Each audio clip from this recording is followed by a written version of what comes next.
shift our focus to another important story. A fresh political row has erupted in Kerala over the implementation of Centre's PM Shri scheme. The controversy intensified after former Chief Minister Pinarayi Vijayan launched a scathing attack on UDF government, accusing it of abandoning its long-held stand and yielding to what he called Centre's saffronization agenda. In a post on Facebook, Pinarayi Vijayan called the decision to implement PM Shri a grave betrayal. Former Chief Minister also challenged the government's claim that it could not back out of the scheme. Pinarayi Vijayan asserted that Centre itself had informed Parliament that states are free to withdraw and further pointed out that the union government had clarified PM Shri has not yet been implemented in Kerala. After the post, Vijayan also held a press conference where he stated that the BJP was trying to impose its own ideals via PM Shri scheme. കേന്ദ്ര government നടപ്പാക്കുന്ന ഈ പുത്തൻ വിദ്യാഭ്യാസ നയം ഉൾക്കൊള്ളിച്ചുകൊണ്ടുള്ള PM Shri പദ്ധതി കോൺഗ്രസ് നേതൃത്വം കൊടുക്കുന്ന സംസ്ഥാന ഗവൺമെന്റുകൾ മുഴുവൻ അംഗീകരിച്ചിരുന്നു എന്നുള്ളതാണ്. കേരളത്തിലെ LDF സർക്കാർ ഈ പുത്തൻ വിദ്യാഭ്യാസ നയത്തിൻ്റെ ഭാഗമായുള്ള കായ്വൽക്കരണ നടപടിയോട് യോജിച്ചിരുന്നില്ല. അതുകൊണ്ട് തന്നെ PM ശ്രീ പദ്ധതി നടപ്പാക്കുന്നതിന് LDF സർക്കാർ സന്നദ്ധമായിരുന്നില്ല. Even as political slugfest over PM Shri scheme intensifies in Kerala, the issue has now exposed cracks within the UDF as well. IUML leader and Kerala minister, in fact, has maintained that PM Shri was neither on the agenda nor discussed at the meeting. However, Congress MP Adur Prakash has contradicted this claim, insisting that the issue was very much discussed.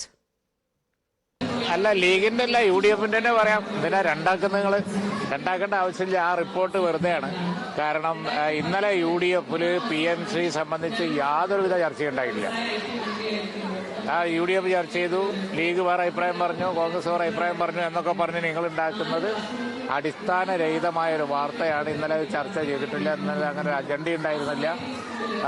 ആ വിഷയം ചർച്ച ചെയ്തിട്ടേ ഇല്ല ഇന്നലെ. ഇപ്പോഴുള്ള position എന്ന് പറയുന്നത് നേരത്തെ ഉള്ളത് തന്നെയാണ്.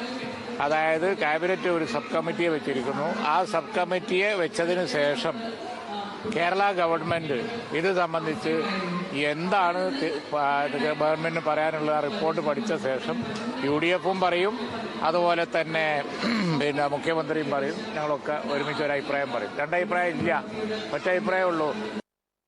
PM ശ്രീ വിഷയത്തിൽ ചർച്ചകൾ വന്നിരുന്നു. ആ ചർച്ചകളുമായി ഒക്കെ ബന്ധപ്പെട്ടുകൊണ്ട് കഴിഞ്ഞ സർക്കാരിന്റെ കാലഘട്ടത്തിലാണ്